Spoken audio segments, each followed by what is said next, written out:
His book is called Business Model Generation. And in one single diagram, one piece of paper, we could put all your guesses. All your guesses. Who are the customers? What am I building for them? What's the distribution channel? How do I get, keep, and grow them? What are the profits and losses and costs, etc.? And in fact, on day one, a startup is closer to a religious organization than anything else.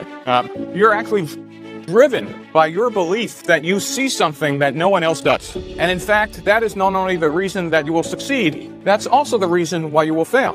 Because very quickly, for a startup to succeed, you need to turn that faith into facts as rapidly as possible. You can't go further in your startup unless you have found product market fit.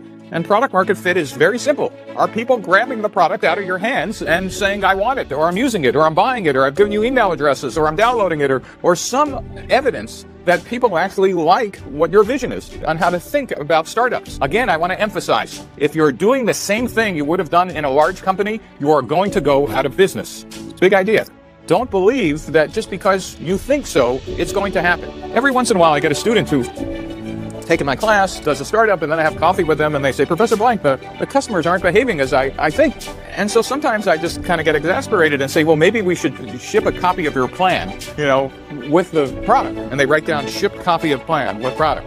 And I go, no, that's not what you should be doing. You should be finding out why they're not behaving as you expect. And by the way, customers never behave as you expect. Never. But so I came up with a definition which might be helpful. A startup is a temporary organization designed to search for a repeatable and scalable business model. That's really tight. Would you like to open that up for us? I will, but it was designed to be like, you could say it in a sentence. The big idea that kicked off the lean startup movement was not only startups aren't smaller versions of large companies, is that large companies execute known business models. What's a business model?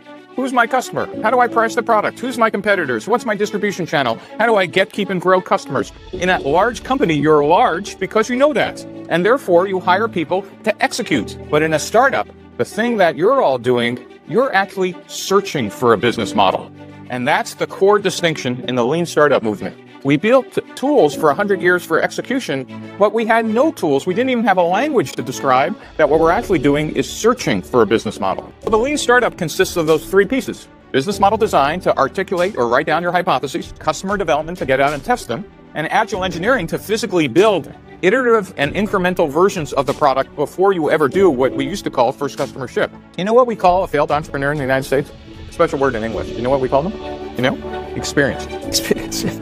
It's a big idea. It's a huge idea.